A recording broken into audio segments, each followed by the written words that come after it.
Então, queridos, André Trigueiro, experiente jornalista com destaque na área ambiental, vem desenvolvendo também frentes de trabalho no meio espírita, é expositor espírita, autor de alguns livros como Espiritismo e Ecologia, Viver a Melhor Opção e A Força de Um, e vai conversar conosco hoje sobre a contribuição do Espiritismo para a nova ordem social. André, mais uma vez, obrigado, te passamos a palavra, vamos também criando um diálogo dentro do possível, e que o teu verbo contagiante e harmonioso, amoroso, possa nos envolver nesse encontro de hoje. Muito obrigado, meus amigos, uma boa noite a todos novamente. Vamos lá, uma nova ordem social, qual seria a contribuição da doutrina espírita? Primeiro, é importante a gente relembrar alguns tópicos que dão sustentação à cosmovisão espírita a respeito da vida em sociedade. É muito clara a mensagem da espiritualidade superior na codificação, dando conta de que a vida em isolamento social, a vida do ermitão, não é uma escolha adequada dentro da perspectiva evolucionista. Quer dizer, a evolução pressupõe a vida em sociedade. Nós somos seres sociais e nós, em relação com outras pessoas, temos o retorno, o feedback, quando acertamos ou erramos, quando nós agradamos ou desagradamos, quando nós alegramos ou decepcionamos. Então, a vida em sociedade é um grande laboratório que explicita os momentos de acerto e coloca em perspectiva também os momentos em que as nossas imperfeições causam constrangimento, dor, sofrimento. Então, somos seres sociais, isso não é propriamente só a doutrina espírita que afirma. A sociologia, a antropologia, nós somos uma espécie que precisa viver em sociedade. E do ponto de vista espírita, viver em sociedade significa, como disse, essa possibilidade no entrechoque de diferentes visões de mundo, diferentes percepções da realidade, diferentes sentimentos, pensamentos, diferentes atitudes, essa ruminância evolutiva que se dá no encontro das diferenças. Então, a vida em sociedade é a condição para a gente carimbar o passaporte para um degrau evolutivo superior. Esse é um ponto importante. Um outro ponto importante está presente na lei moral da igualdade. Kardec indaga claramente a espiritualidade superior se a desigualdade é de Deus ou é dos homens. E numa resposta bem curta, os espíritos superiores encarregados da codificação disseram: não, a desigualdade é dos homens, não é de Deus. E nos faz um convite muito claro ao emprego de tempo e energia no sentido de dirimir, mitigar todas as manifestações de desigualdade que existem. Porque isso não é de Deus, isso não promove a justiça, isso abre caminho para entendimentos equivocados de que a cor de pele, a cultura, o credo, a orientação sexual determinariam um status ou uma condição diferente. E nós, na verdade, enquanto espíritas, nesse sentido, o espiritismo é moderno demais, porque desde o século XIX, a gente tem essa visão muito arrojada, que pressupõe como um objetivo nobre de todos nós, que é promover a igualdade, é entendermos-nos como dignos de respeito e de acolhimento pelo que somos. Pelo que somos. Ninguém deveria ser relegado a segundo plano, ninguém deveria se colocar numa situação inferior, sendo humano. A espécie humana, portanto, ela tem esse status de irmandade. Jesus sempre aludiu a nós como irmãos, apesar das nossas muitas singularidades e diferenças. E é curioso que a maior nação espírita do mundo está situada num país que é um dos campeões mundiais de desigualdade. Desigualdade é justamente a distância que separa os mais ricos dos mais pobres, e é uma distância abissal, vexatória, e que eu confesso que eu não tenho a clareza se no movimento espírita todos nós temos a exata noção do quanto isso, por vezes, é normatizado. Vamos dar um exemplo concreto do dia a dia. Por conta da pandemia, impôs-se a quarentena e centenas de milhares de trabalhadores domésticos, empregadas domésticas ou diaristas, foram abandonadas à própria sorte. Os patrões disseram: se você não vai trabalhar para mim, eu não vou te pagar. Agravando uma situação aflitiva de uma profissional, normalmente são mulheres, empregadas domésticas ou diaristas, o que já configura uma certa desigualdade de gênero, e o que já configura também uma versão pós-moderna de Casa Grande e Senzala. Quer dizer, em outros lugares do mundo, nós não temos, com a profusão que se vê no Brasil, empregadas domésticas ou diaristas. Nós tivemos no Brasil prefeitos, um deles foi o prefeito de Belém, que estabeleceu por decreto que empregada doméstica é serviço essencial, porque os patrões, principalmente profissionais de saúde, precisavam ir para o trabalho tendo alguém para cuidar da casa. Isso não aconteceu na Europa, isso também não aconteceu nos Estados Unidos. No Brasil, nós tivemos a profusão de casos de governantes que ignoraram direitos importantes e a proteção social dos mais vulneráveis, né? Então, nós temos no Brasil esse imenso desafio, porque somos espíritas e porque esse país é extremamente desigual, de reler sempre que possível, no capítulo das leis morais do Livro dos Espíritos, naquela parte do Livro dos Espíritos, o capítulo que alude à lei de igualdade. Ela nos desafia, especialmente no Brasil. E a lei da igualdade não deixa de reconhecer as singularidades. Na Gênese, Kardec deixa muito claro que os espíritos empedernidos no mal, eles não terão mais permissão de reencarnar na Terra.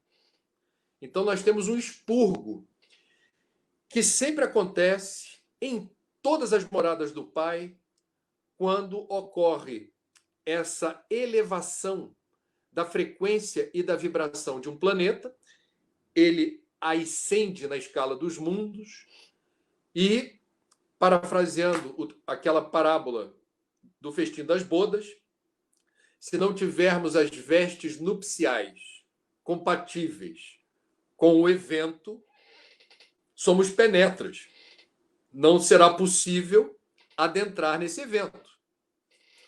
Então, aqueles de nós que não usarmos a veste nupcial compatível, que seria um perispírito devidamente calibrado, e não é a perfeição, Kardec deixa isso claro na Gênese, não é a perfeição, é a predisposição, é esse coração aberto para o aprendizado do bem.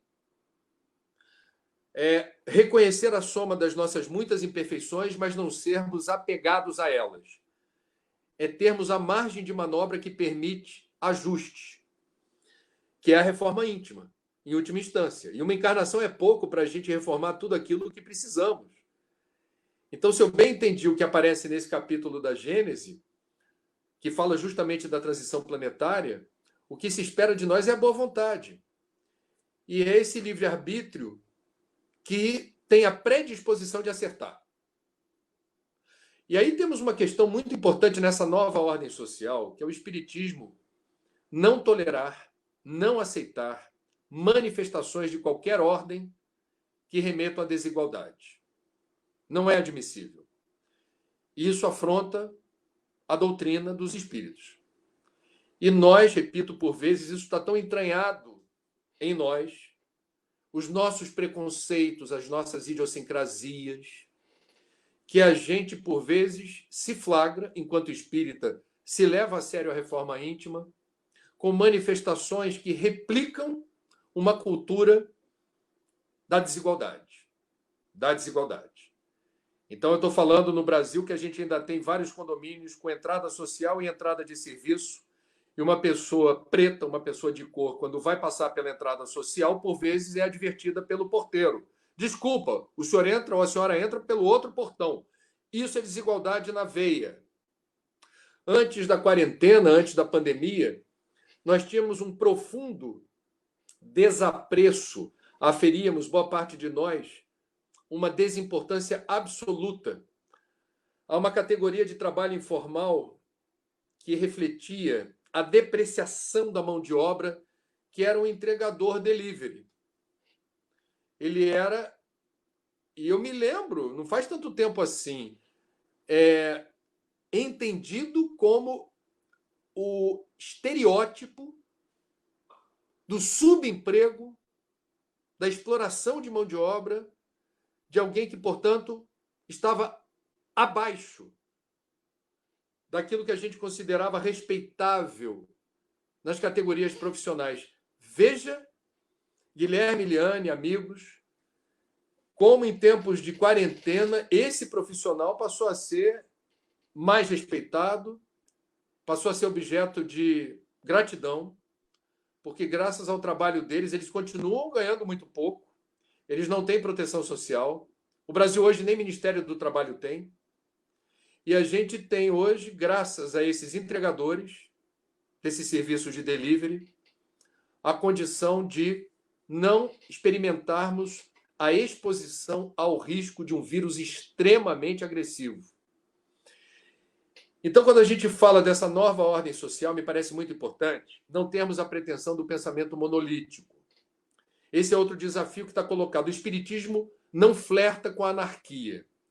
O espiritismo entende a importância de um sistema político que tenha instituições fortes e legítimas e que emprestem equilíbrio e harmonia em sociedade. A sociedade, na visão espírita, não pode ser obra do acaso, como se fosse assim, leis randômicas, assim, a cada momento temos alguém fazendo o que bem entende, sem compreender os direitos coletivos, sem compreender que as liberdades individuais ela tem o alcance delimitado pelo direito do próximo. Isso é vida sociedade. Para isso precisa lei. Para isso a gente precisa de instituições fortes e os papéis das pessoas físicas e jurídicas determinados por um ordenamento, um arcabouço jurídico, um sistema de governo com representação da sociedade. O nome disso é política.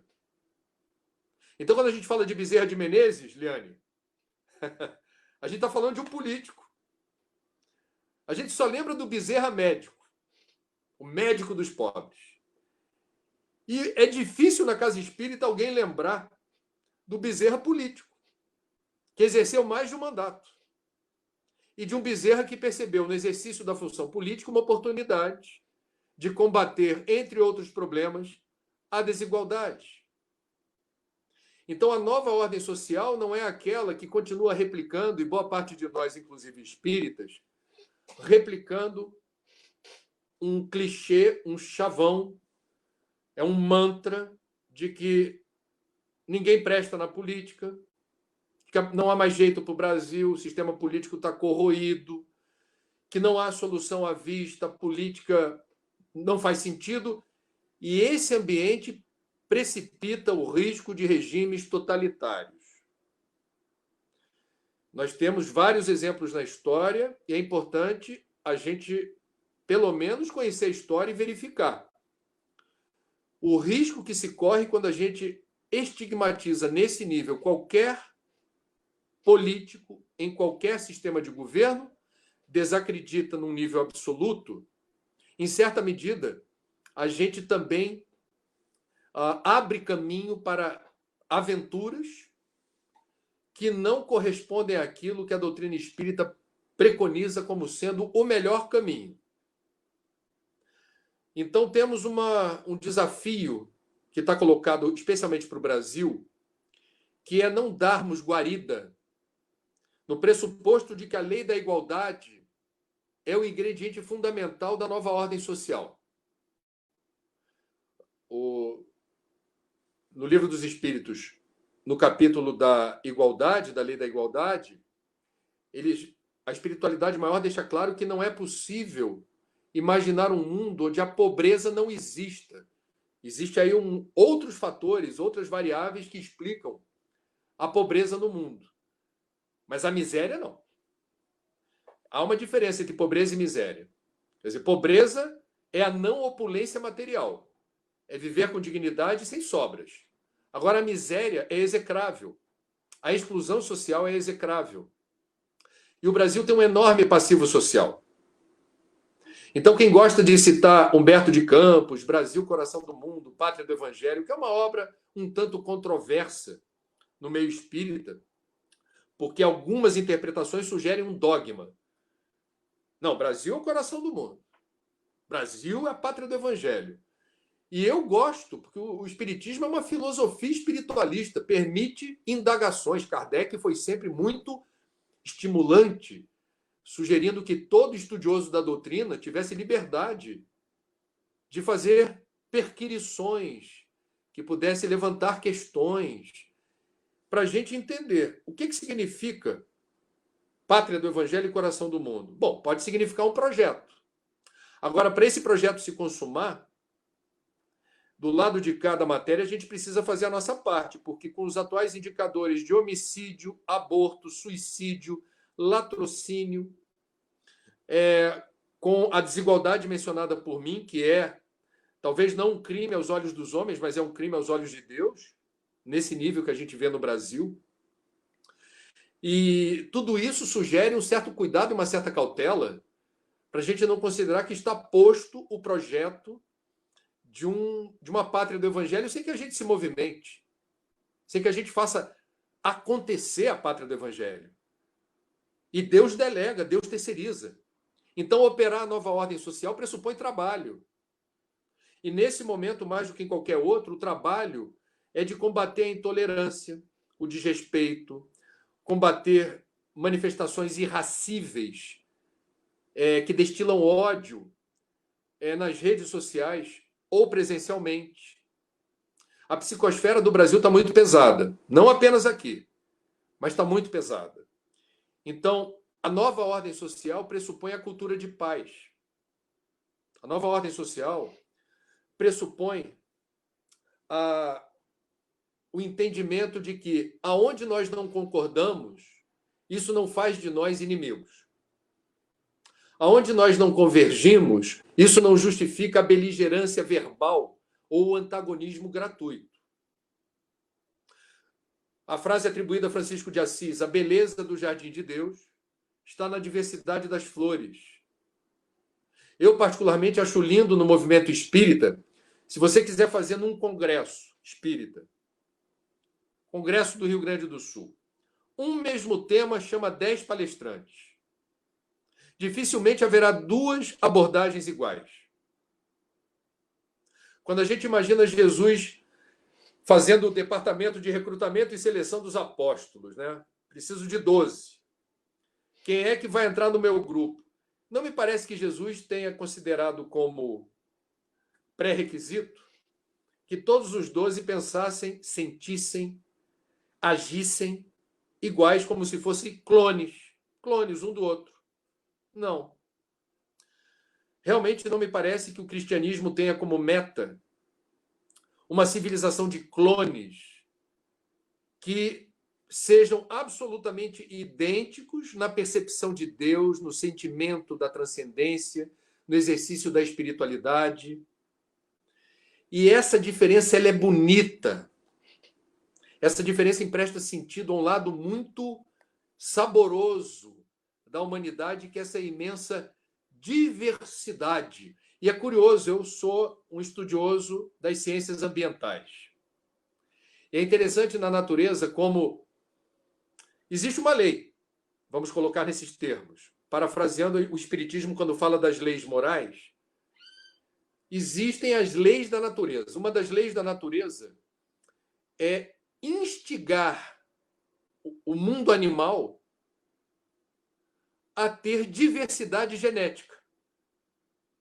Então você vai ver uma fêmea no cio que não raro procria com vários machos. E o que está embutido no instinto animal é a necessidade de você fortalecer a prole, porque a diversidade genética fortalece o sistema imunológico, blinda essa criatura dos riscos que ocorrem quando você tem pouca mistura genética. Veja os lugares isolados no mundo, onde agrupamentos humanos são muito reduzidos, e você vai ter um primo casando com a prima, você vai ter parentes, ainda que distantes, estabelecendo a construção de famílias. Não raro existem anomalias genéticas. Existem problemas que ocorrem em função da pouca diversidade de genes. Então é curioso como esse hibridismo, como essa pulverização das diversas formas de vida que misturadas entre si determinam maior resistência, maior resiliência, maior capacidade de responder a patogênicos. Em certa medida, o cristianismo, ou a mensagem de Jesus, quando nos nivela a todos como irmãos, ele não faz nenhuma distinção. Somos todos irmãos, somos todos iguais em essência, filhos de um mesmo pai, nascidos todos simples e ignorantes, e nós, enquanto espíritas, agregamos sabor a isso, ou informação adicional, dizendo: a cada encarnação temos a oportunidade de vir homem ou mulher, ou eventualmente homossexual, bissexual, transexual, e cada orientação sexual traz um aprendizado mais ou menos doloroso. Eu venho índio, eu venho oriental amarelo, eu venho branco, eu venho preto, eu venho mulato. E cada cor de pele vai determinar, dependendo do lugar do mundo, situações específicas. Eu pertenço a uma determinada cultura e a minha cosmovisão passa a ser muito influenciada por aquela cultura naquela encarnação. E qual será a minha capacidade de estar aberto a outras culturas e me permitir aprender e assimilar o que vem de outros povos, outros lugares. Então, os níveis de renda, se nessa encarnação eu vim rico, e em algum momento eu me deparo como o texto do Evangelho segundo o Espiritismo, que aborda a utilidade providencial da riqueza, em vez de me considerar um privilegiado, eu vou me considerar, é o entendimento que eu faço desse trecho do Evangelho, eu vou me considerar alguém sob pressão. Porque nós, no Espiritismo, aprendemos com muita clareza que nada no plano da matéria nos pertence de fato. Tudo nos foi concedido por empréstimo. E quem mais tem, mais precisa ter o discernimento e a compreensão, especialmente em tempos de pandemia que determina um debacle econômico. O norte magnético da bússola dos espíritas sempre foi: fora da caridade não há salvação. Eu não consigo imaginar, eu tenho 53 anos. Nessa encarnação, pelo menos, eu nunca vi o Brasil tão necessitado de fraternidade, solidariedade, caridade, despojamento, exercício do amor doação, exercício do amor renúncia. Desse amor genuíno, que percebe as muitas fragilidades e crescentes cenários de escassez do nosso próximo, que está cada vez mais próximo de nós. Em situação de rua, sem poder pagar aluguel, sem poder honrar seus compromissos, sem emprego. Então, eu acho que essa encarnação para todos nós está sendo um enorme privilégio de exercitar a caridade na compreensão de que nunca tanta gente precisou de ajuda. Nunca tanta gente precisou de ajuda. Eu estava vendo agora, antes da gente conversar, a notícia do dia em relação à perda de postos no mercado de trabalho com carteira assinada em 2 meses, mais de 1 milhão. Mais de 1 milhão de empregos formais deixaram de existir no Brasil no intervalo de 2 meses. Eu estou dando apenas um indicador dentre vários. Esse é o momento do Centro Espírita Emmanuel, do Centro Espírita Bezerra de Menezes, do Joana de Ângeles, que eu frequento aqui no Rio. A gente transformar essas instituições em plataformas de luz e de exercício permanente do amor, doação, do amor, renúncia, da caridade efetiva.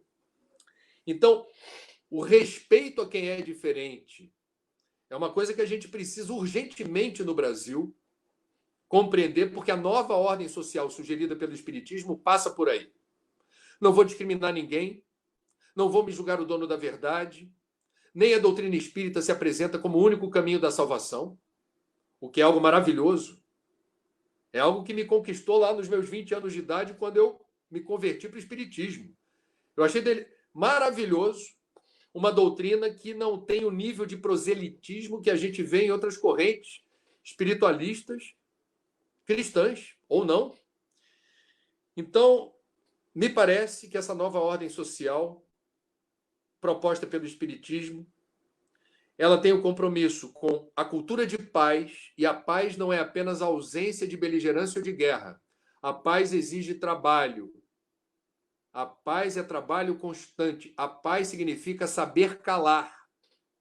A paz significa não alimentar discussões acaloradas, debates infrutíferos, proselitismo religioso ou político de forma persistente, invadindo o espaço aéreo de outra pessoa que tem o direito de pensar e sentir diferente.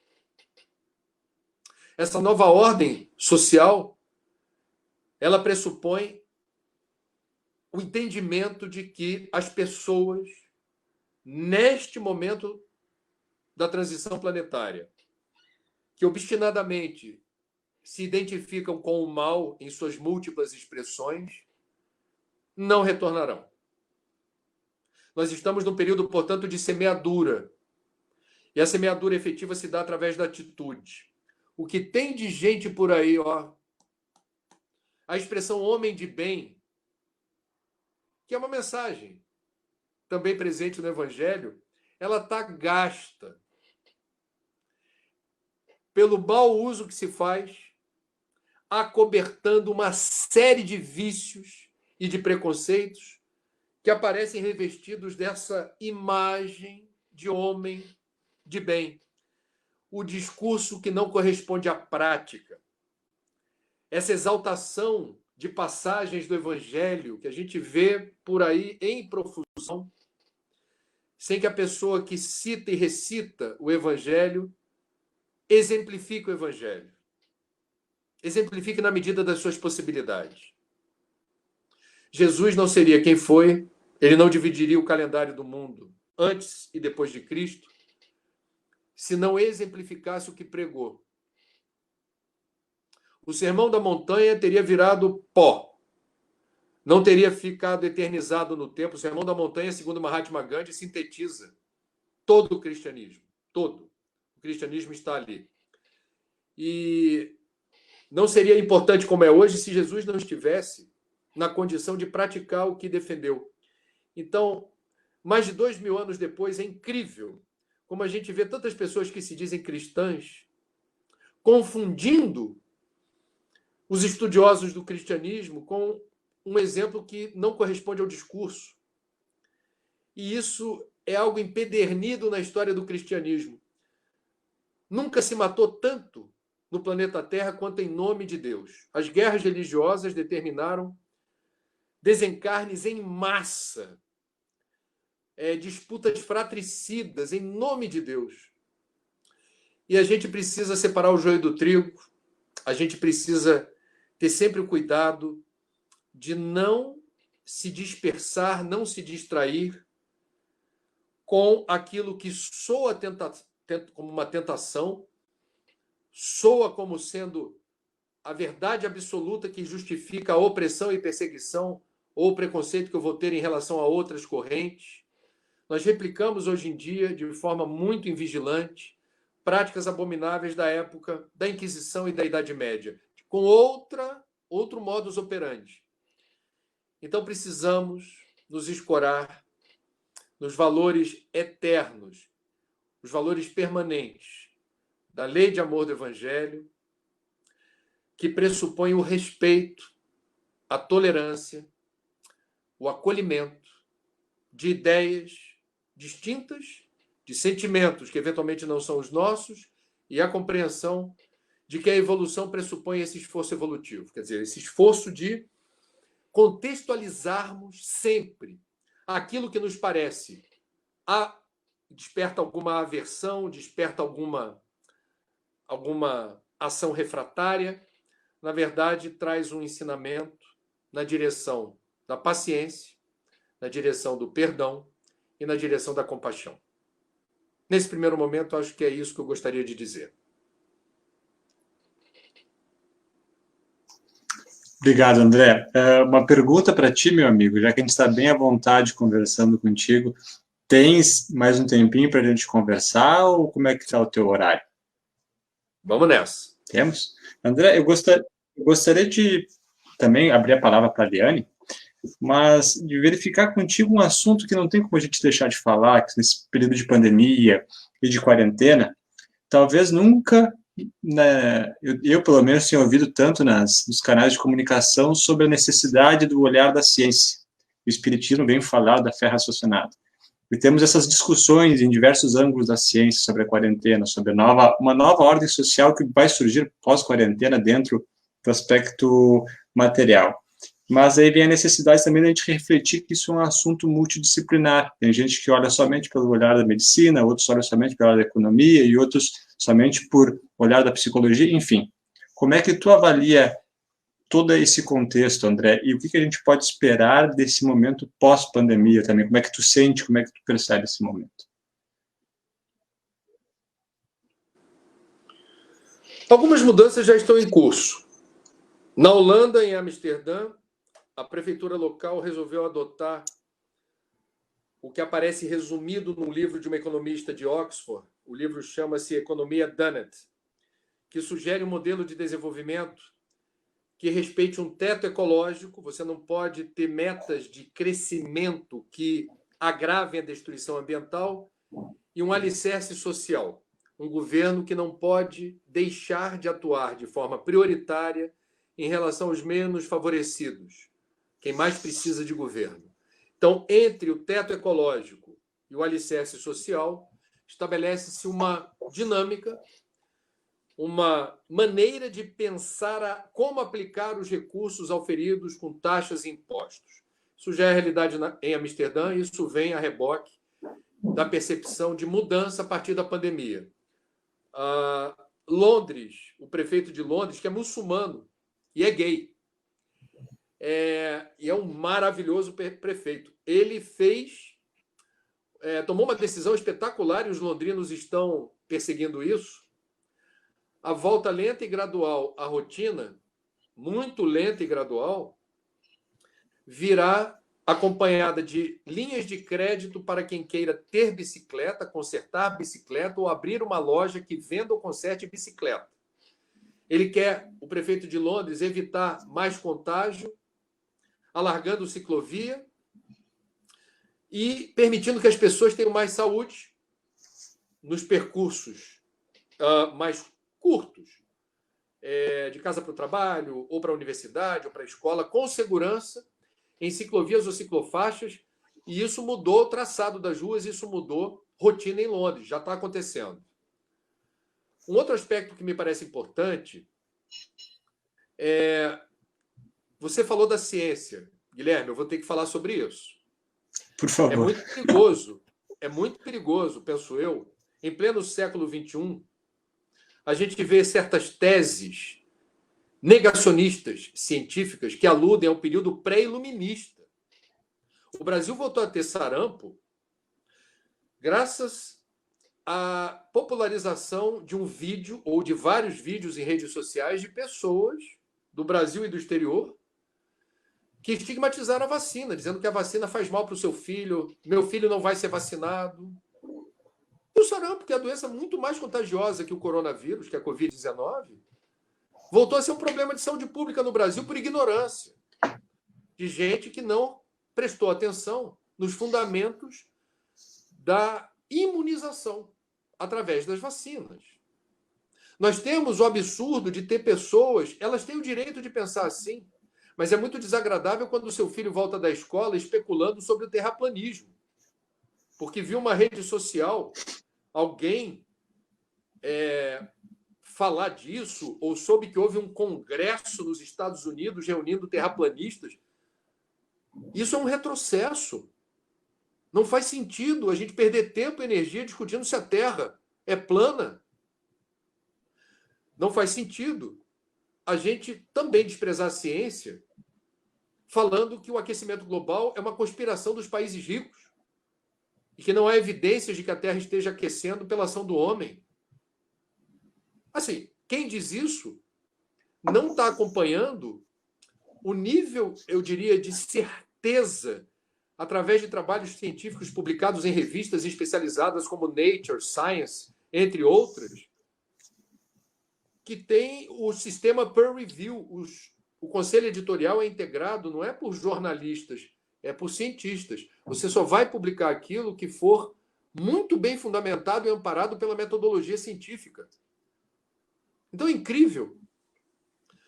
Agora, por exemplo, a gente está tendo essa polêmica no Brasil absolutamente desnecessária envolvendo a cloroquina e a hidroxicloroquina. A The Lancet, a mais prestigiada revista médica do mundo, sexta-feira passada, publicou o resultado do mais amplo trabalho já feito no mundo com amostragem de 90 mil pacientes em todos os continentes e determinou: a cloroquina não está demonstrada a eficácia e a eficiência dela a ponto de você recomendar que em todos os casos possa ser prescrita pelos médicos. Não. E não obstante não comprovar eficiência e eficácia, expôs a certas situações indesejáveis como arritmia e problemas cardíacos que não existiam antes da ingestão da cloroquina como um agravante. Isso é ciência. Isso é ciência. E quando a gente se diz espírita, a gente precisa entender ou ler pelo menos uma das muitas biografias de Allan Kardec. Eu li umas 3 ou 4. Há um comprometimento de Kardec, que pertenceu a várias sociedades científicas em França no século XIX, que procurou embasar a doutrina dos espíritos na metodologia científica, na forma como ele determinou a captura das mensagens, a organização dos textos e a edição dos livros, para desmistificar, para não permitir que aquelas informações pudessem estar vulneráveis a qualquer acusação de mistificação ou superstição. Então, o codificador, se estivesse entre nós encarnado hoje, é a pergunta, eu não vou responder. Ele acharia a vacina contra sarampo uma boa ideia ou uma ideia péssima? Ele seria um terraplanista? Ele seria um negacionista climático? Ele apoiaria um protocolo de cloroquina sem o aval da Organização Mundial da Saúde, sem a assinatura de um médico? E após esse estudo da The Lancet, não era para rever o protocolo, que aqui 10 entre 10 especialistas que compõem os comitês científicos de estados importantes como São Paulo, Rio e o próprio Ministério da Saúde estão dizendo. Então, veja, me parece que um dos desafios que está colocado para a gente pós-pandemia é não flertar com o negacionismo científico. A ciência é uma conquista da civilização. Quem prefere não seguir a ciência tem esse direito, mas esse comportamento alude ao período da Idade Média pré-iluminista. E isso já passou. A gente já passou por isso. Eu não tenho saudade desse tempo, não. Então, vamos usufruir das benesses do privilégio de ter a metodologia científica que evita escolhas errantes, escolhas erráticas. E isso especialmente na área da saúde. Quem está doente vai procurar quem para se curar? Um político? Vai procurar um empresário? Vai procurar um jornalista? Ou vai procurar um médico? É por aí, Guilherme. Beleza, André. Meu amigo, fechamos 1 hora já de live. A gente tem que encaminhar para o final. Até depois eu vou te pedir para te fazer a nossa prece de encerramento, para esse momento também contribuirmos espiritualmente para essa renovação psíquica do nosso trabalho. E, ao mesmo tempo, né, André, a gente vê que são os desafios, mas temos tantas pessoas trabalhando também pela reconstrução, por uma ressignificação nesse momento, né? Quantos espíritos conectados nas redes sociais, trabalhando assim para mudar essa situação, tanto no aspecto material quanto espiritual, só que também não temos publicidade disso, né? Mas eu gostaria de copiar o nosso pessoal do Ser, quando eles fizeram um podcast conosco, com o Haroldo e com a Beth, eles encerraram fazendo uma pergunta assim: dentro disso, qual é a boa nova? Qual é a boa que a gente pode deixar para quem está nos ouvindo? Qual é em questão de novos projetos, de um pensamento novo, de uma mensagem final, nesse encerramento, assim, para a Liane e para o André, quero que vocês pensem nesse momentinho, nesse momento final. Qual é a boa desses instantes, André, que você deixaria para o nosso público? Bom, muito claramente a pandemia abriu espaço para manifestações inéditas de solidariedade e fraternidade, empresas, pessoas físicas, até banqueiro resolveu fazer doação em altos valores. Eu queimei a língua, achava que todo banqueiro tivesse uma passagem ainda que breve pelo umbral. E tivemos manifestações incríveis de doação de recursos vultosos, que não é uma prática no Brasil, é uma prática em outros países. As pessoas endinheiradas se sentem constrangidas quando alcançam uma boa posição de acumulação de bens e posses, elas doam para a universidade onde elas se formaram, elas acham que a filantropia é um dever cidadão, elas apoiam inovação e pesquisa, socorrem entidades que prestam serviços assistencialistas. No Brasil, infelizmente, que é um país que se diz cristão, a gente não tem esses mesmos exemplos. Agora, a pandemia abriu caminho para uma profusão de gestos comoventes, de muitas campanhas e projetos de arrecadação de fundos, de doação de alimento, de doação de álcool gel, de doação de máscara, de remédios, e isso haverá de prosseguir. Quem pode ajudar deve fazê-lo. Eu quero lembrar que quando houve o episódio da tsunami, que ceifou aproximadamente 300 mil vidas, a Cruz Vermelha Internacional, naquela oportunidade, declarou que jamais se viu na história da humanidade tantas doações em dinheiro ou alimentos, equipamentos, insumos, quanto naquele período. Muita dor, muito sofrimento, terra arrasada, e a humanidade socorreu esses flagelados. Então, nesse momento, eu acho que essa conta não foi feita ainda. Mas o pressuposto, Guilherme, assim me parece, como jornalista, graças a Deus, a gente está cobrindo muito aqui no Rio de Janeiro gestos lindos de solidariedade.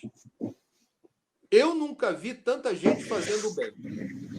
Eu nunca vi tanta gente se desdobrando na direção de quem mais precisa. Eu nunca vi tanta vaquinha digital. Eu nunca vi tanta campanha humanitária. E eu nunca vi tantos recursos sendo canalizados para quem está realmente numa situação de extrema penúria. O que significa que o povo brasileiro tem essa índole, tem esse espírito, e a gente sabe que se a psicosfera da Terra está muito impregnada desse medo da pandemia, do sofrimento da quarentena, as manifestações de amor, solidariedade, de compaixão, elas iluminam o planeta e elas fazem a diferença.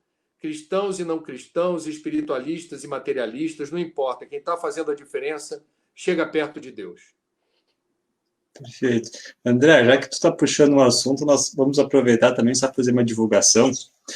Nesse livro aqui, Janela para a Vida, lançado pela Fergus Editora, na época, ainda Francisco Spinelli, um jornalista gaúcho, Fernando Vome, entrevistou Chico Xavier e perguntou para ele assim, por que no período da Segunda Guerra Mundial os índices de doenças mentais diminuíram ao invés de aumentar? Pensando que naquele momento, ainda mais nós que falamos, né, André, tu que fala muito sobre a valorização da vida, o combate ao suicídio, o tratamento, né, a depressão, e foi perguntado ao Chico isso, por que diminuiu ao invés de aumentar? E o Chico disse assim, Emmanuel, através do Chico, que naquele momento era de muita dor, de muitos conflitos, de muita crise, mas também as pessoas se ajudavam mais, e assim adoeciam menos mentalmente. Então, claro que é o desafio da dor, da perda, mas também a solidariedade faz a gente ter esperança e se movimentar para o bem, né, meu amigo? E o Anderson Maeda, nosso irmão aqui, Pode... Cortou aqui. O Anderson Maeda, nosso amigo aqui de Viamão, ele te fez uma pergunta assim: André, tu acredita que esse baque da pandemia vai trazer a reboque a consciência ambiental? A evolução não dá saltos, Anderson. Assim, eu não quero passar uma imagem pessimista, apenas realista. É claro que haverá alguma noção do bem que a gente usufruiu, se eu posso colocar nesses termos, com o ar menos poluído, com menos poluição sonora, com os estoques pesqueiros tendo tempo de se recompor, estoques de sardinha, estoques de salmão, de atum, de bacalhau. Havia uma sobrepesca terrível. Em alguns lugares do mundo, como na costa oeste americana, houve uma redução de até 90% no consumo de pescado. E certamente isso deu um fôlego para muitas espécies de vida. Nós também aprendemos os benefícios de um turismo mais ético, um turismo mais responsável, como em Veneza, onde a cessação de movimento determinou o aparecimento daquelas águas translúcidas e peixes. Eu, quando estive em Veneza, não vi nada disso. E era uma confusão danada. E a gente aqui pode pensar em novas formas de explorar o turismo, éticas, que não haja assodamento, que não haja muita ganância e que as pessoas possam usufruir da experiência de estar num lugar bonito, mas que esse lugar não seja massacrado por uma multidão descalibrada, porque existem estudos, tem método para você estabelecer a pegada ecológica daquele lugar, qual é a capacidade máxima por dia. É possível fazer. Os combustíveis fósseis, a gente deixou. A humanidade, até aqui, reduziu em 6% as emissões de poluentes que agravam o efeito estufa. A gente está cumprindo o Acordo de Paris por causa do vírusinho. Todo mundo botou lá o nome, né? No Acordo de Paris, os países assinalaram compromisso de reduzir emissões, mas ninguém estava cumprindo o acordo. O coronavírus, ele trouxe essa demanda. Portanto, se o acaso não existe, Anderson, vamos lá, se o acaso não existe, essa pandemia, que não é a primeira nem a última da história da humanidade, trouxe uma singularidade. Ela determinou um freio de arrumação em escala global. E na quarentena, muitos de nós tivemos a oportunidade de valorizar como nunca o abraço, o aperto de mão, o beijo. A gente valorizou como nunca a necessidade do contato. Estava tudo muito virtualizado, tudo muito circunscrito a smartphone. Hoje, eu não sei vocês, eu estou numa carência de um abraço, numa carência latina, né? Nós somos latinos. A gente gosta de contato e a gente está valorizando essa experiência do encontro sensorial. E a gente está valorizando a oportunidade de repensar várias coisas que estavam atabalhoadas nas nossas rotinas e que a quarentena fez baixar a poeira e a gente se deparar com nossos pensamentos, com os nossos projetos pessoais, com as nossas frustrações. Quem não está com diarista ou empregado em casa, e tomara que esteja pagando o salário, porque isso é o que se espera de um bom patrão, está valorizando muito o trabalho doméstico, porque está tendo que lavar roupa, está tendo que limpar a casa, está tendo que lavar a louça, que eram tarefas terceirizadas para alguém que eu vou pagar para fazer isso. O que tem de madame, o que tem de patrão, tendo que ter cursinho à distância para aprender como é que eu limpo o chão, qual é o alvejante, qual é a hora na máquina de colocar o produto A ou B. A gente delegava para terceiros, classe média alta, os ricos. O reencontro com as empregadas domésticas e as diaristas provavelmente vai determinar, Anderson, um respeito maior. Eu não sabia que dava tanto trabalho. Eu não imaginava que fosse algo tão desgastante. E isso, nos detalhes, a gente vai ver depois da pandemia, mas uma mudança estrutural, assim, olha, mudamos da água para o vinho, há uma nova humanidade que surge depois da pandemia. Tomara que você esteja certo. Agora, eu sou muito cético. Eu gosto de ver acontecer. Eu sou discípulo de São Tomé. Jornalista tem que ser assim. Obrigado, André. Valeu mesmo, meu amigo. Dizer para ti que o Rio Grande do Sul gosta muito de ti. Sempre quando a gente Eu comenta daqui. vários Sempre amigos quando... gaúchos. Isso, eu gostaria aqui também de saudar a Marta e o Lorenzo, né? Os nossos Sim, amigos, a Marta Marta e e o Lourenço, Lourenço Neves. amicíssimos. E eu tô aqui com meu chimarrão, meu mate. O problema é que o Rio de Janeiro é um maçarico, né? Maçarico ligado. Vocês, gaúchos, tomam chimarrão em qualquer canto, qualquer temperatura. Mas no Rio, rapaz, meter um chimarrão na boca quente, como vocês gostam, Tá para difícil. carioca é complicado. Tá bom. Meu amigo, então a gente vai agradecendo a tua participação. Liane, minha amiga, queres comentar alguma coisa, uma fala final? Fica à vontade. Eu quero agradecer a oportunidade de ter participado desse evento, mais uma vez parabenizar o Centro Espírita Emmanuel e parabenizar o André por essa excelente apresentação, muito gostosa. E só complementando, é importantíssimo, considero as colocações do André sobre o crescimento da solidariedade na nossa família, e tu usaste os exemplos de grandes empresas, e aí às vezes a gente fica pensando, mas o que eu posso colaborar, né? E aí eu gostaria de citar, assim, que muitas vezes na nossa casa espírita, nesses últimos dias, a gente tem plantões, e nós enchemos nossos olhos de lágrimas de ver as doações. Doações como nunca existiu, de um lá, leva só um quilinho, é o que ele pode, outro leva um rancho, outro. Nós estamos distribuindo alimentos como nunca distribuímos na vida, e não falta. Quando a gente pensa, e amanhã? Chega mais um monte de doações. Então está despertando no coração de cada um, e cada um está ajudando como pode. Isso é muito lindo, é muito confortante, e espero que permaneça no coração das pessoas essa solidariedade. Obrigado, Liane. André, nosso tema foi baseado no tema do nosso 11º Congresso Espírita do Rio Grande do Sul, que vai ocorrer o ano que vem, 2021. O tema vai ser União e Fraternidade, a Nova Ordem Social.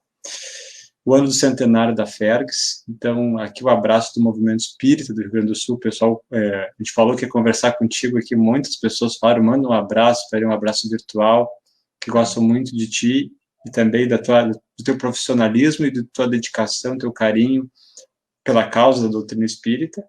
Então, gostaríamos de te pedir que tu nos conduza numa prece de encerramento, para a gente possa selar esse encontro que foi tão agradável para todos. Agradeço o convite. Peço, então, permissão para elevar o pensamento a Deus, com espírito de gratidão, Senhor, pela vida, pela bênção da existência, num período tão árduo e difícil da humanidade, mas que nos encontra nesse plano, na condição de espíritas, cientes das razões pelas quais ainda há tanta dor e sofrimento, compreendendo que a dor e o sofrimento, Senhor, não são contra nós, mas nos ensinam a fazer as escolhas mais certas nessa conquista lenta e progressiva da sabedoria, do conhecimento, que promove a erradicação das nossas muitas imperfeições e o fortalecimento das nossas poucas virtudes. Que através de todas as pessoas que virtualmente se irmanam nesse encontro, nesta noite de quarta-feira, sob as bênçãos dos dirigentes do Centro Espírita Emmanuel,